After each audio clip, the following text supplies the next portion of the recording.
തദ്ദേശ തെരഞ്ഞെടുപ്പിലെ തോൽവിയിൽ സൂക്ഷ്മ പരിശോധനയ്ക്ക് CPIM. വോട്ട് നഷ്ടപ്പെട്ടതെങ്ങനെയെന്ന് കണ്ടെത്താൻ 22 ചോദ്യങ്ങളുമായാണ് CPIM മുന്നിട്ടിറങ്ങുന്നത്.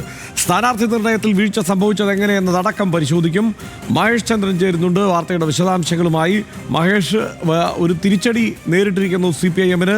നിയമസഭാ തെരഞ്ഞെടുപ്പ് വരാനിരിക്കുകയാണ്. ആ ഘട്ടത്തിൽ ഇങ്ങനെ ഒരു എക്സർസൈസ് വേണ്ടതുണ്ട് എന്നാണോ നേതൃത്വം കരുതിയിരിക്കുന്നത്? എന്തെല്ലാമാണ് ഈ 22 ചോദ്യങ്ങൾ? തീർച്ചയായിട്ടും അങ്ങനെ തന്നെയാണ് ഹർഷൻ. 22 ചോദ്യങ്ങളാണ് ഏരിയ തലത്തിൽ റിവ്യൂ ചെയ്യാൻ വേണ്ടി ഇപ്പോൾ സംസ്ഥാന കമ്മിറ്റി നൽകിയിരിക്കുന്നത്. അതിൽ ഏരിയയിലെ തെരഞ്ഞെടുപ്പിന് മുമ്പ് നടത്തിയ തയ്യാറെടുപ്പുകൾ മുതലുള്ള കാര്യങ്ങൾ ഉൾപ്പെടുത്തണമെന്ന് കർശനമായി പറഞ്ഞിരിക്കുന്നു. വോട്ടേഴ്സ് ഏരിയ എന്ന പ്രവർത്തനം എങ്ങനെയാണ് നടന്നതെന്ന് റിവ്യൂ ചെയ്യണം. ബൂത്ത് അല്ലെങ്കിൽ വാർഡിലെ ശില്പശാല അവിടെ ആ കാര്യത്തിൽ വോട്ടർമാരെ ഫലപ്രദം പരിശോധിച്ചിട്ടുണ്ടോ എന്നുള്ളത് അറിയിക്കണം.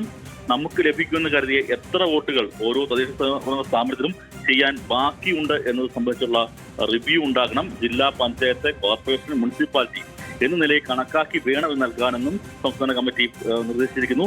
നവമാധ്യമ രംഗത്ത് എത്ര വാർഡുകളിൽ ഗ്രൂപ്പുകൾ രൂപീകരിച്ചിരുന്നു എന്നുള്ള കാര്യവും ആ ഗ്രൂപ്പുകൾ രൂപീകരിച്ചിട്ടുണ്ടെങ്കിൽ അവർ നടത്തിയ പ്രവർത്തനങ്ങൾ എന്തൊക്കെയായിരുന്നുള്ളത് വിശദീകരിക്കുകയും വേണം. സ്പെഷ്യൽ ക്യാമ്പയിന്റെ ഭാഗമായിട്ട് എത്ര ദേശാഭിമാനി പത്രം ചേർത്തു എന്ന കണക്ക് കൂടി ചോദിച്ചിട്ടുണ്ട്. അതുപോലെ തന്നെ തദ്ദേശ സ്ഥാപനങ്ങളുടെ തെരഞ്ഞെടുപ്പിന്റെ റിസൾട്ട് വിശദമായി തന്നെ ഉൾപ്പെടുത്തണം. ഓരോ ബൂത്ത് തലത്തിൽ തിരിച്ചു തന്നെയുള്ള റിസൾട്ടാണ് വേണ്ടത്. കഴിഞ്ഞ തെരഞ്ഞെടുപ്പുകളുടെ താരതമ്യം ഉണ്ടാവുകയും വേണം. UDF ഇക്കാര്യത്തിൽ തെരഞ്ഞെടുപ്പ് നടത്തിയ പ്രവർത്തനത്തെക്കുറിച്ചുള്ള വിലയിരുത്തൽ വേണം. ആ ഓരോ ഏരിയ തലമായി തിരിച്ചുള്ള വിലയിരുത്തലാണ് വേണ്ടത്. BJPയുടെ നില എങ്ങനെയാണ് എന്നുള്ളതും വിലയിരുത്തണം. SDPI വെൽഫെയർ പാർട്ടി, ഈ പാർട്ടിയുടെ പ്രവർത്തനത്തെക്കുറിച്ചുള്ള റിവ്യൂ ആരാഞ്ഞിട്ടുണ്ട്, അറിയിക്കണം. അതുപോലെ തന്നെ ഏരിയയിലെ ഫലത്തെ സാധിച്ച പ്രധാന ഘടകങ്ങൾ എന്താണെന്ന് കൂടി പരിശോധിക്കുന്നുണ്ട് CPM സംസ്ഥാന കമ്മിറ്റി. അതിന്റെ ഭാഗമായിട്ട് അത്തരം വിവരങ്ങൾ കൂടി അറിയിക്കണം. എന്തൊക്കെയായിരുന്നു ദൗർബല്യങ്ങൾ എന്ന ചോദ്യവുമുണ്ട്.